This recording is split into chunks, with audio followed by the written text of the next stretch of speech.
Hi అండి. ఈ వీడియోలో కొబ్బరి పచ్చడి ఎలా చేసుకోవాలన్నది చూపిస్తున్నానండి. కొబ్బరి తురుముకోవడం కూడా చూపిస్తున్నాను ఈ వీడియోలోనే. ఎలా తురుముకోవాలన్నది కొంతమందికి తెలియదు కదా. కొబ్బరి తురుము ఉంచుకున్న కొబ్బరి అండి, చిన్న చెక్క తీసుకున్నాను.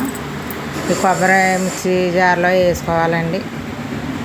4 పచ్చిమిర్చి, చిన్నది 2-3 పిక్కల చింతపండు అండి, ఇట్లా కావాల్సినవి. ఒక ఎల్లుల్లిపాయ వేసి బాగా గ్రైండ్ చేసుకోవాలండి. దీన్ని ఈ గ్రైండర్ చేసుకున్న 4 పచ్చిమిర్చి వేస్తున్నానండి. 2 పచ్చిమిర్చి ముక్కలు తీసుకున్నాను, 4 ముక్కలు అయ్యి, ఒక ఎల్లుల్లిపాయ రేక, కొంచెం చింతపండునండి. ఇవి కచ్చాబెచ్చాగా గ్రైండ్ చేసుకుంటే సరిపోద్ది. సాల్ట్, కళ్ళుప్పు వేసానండి. ఇది గ్రైండ్ చేసుకోవాలి.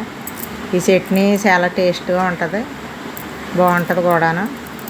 మనకు సాంబార్ పెట్టుకున్నప్పుడు రైస్తో కలుపుకొని తినడానికి బాగుంటుంది. ముందుగా స్టవ్ వెలిగించి ఆయిల్ వేసి వేడెక్కిన తర్వాత ఎల్లుల్లిపాయ రేకలు, కొన్ని ఆవాలు, కొంచెం జీలకర్ర, కొన్ని మినపప్పు గుళ్ళేనండి, సాయి మినపప్పు గుళ్ళు, పోపు అంతే, ఎండుమిర్చి, కరివేపాకు, కొంచెం పసుపు వేసి కలుపుకోవాలండి. ఈ పోపు వేగిపోయిన తర్వాత మనం మిక్సీ పెట్టుకున్నది ఉంచుకున్నది వేసేసుకొని కలిపి స్టవ్ ఆపేసుకోవడమేనండి. ఇప్పుడు పసుపు వేసానండి. మిక్సీ పెట్టుకున్న కొబ్బరి కూర కూడా ఇందులో బాగా కలిపేసుకొని సర్వ్ చేసుకోవడమేనండి.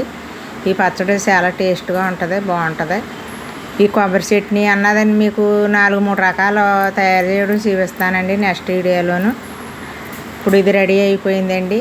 మామిడికాయ కొబ్బరి పచ్చడి మొత్తం 4-5 రకాల చట్నీలు చూపిస్తాను మీకు. కొబ్బరికాయతో తయారు చేసుకుంటుంది. ఇప్పుడు రెడీ అయిపోయిందండి. కొత్తిమీర వేసి ఫైనల్గా సర్వ్ చేసుకోవడమే.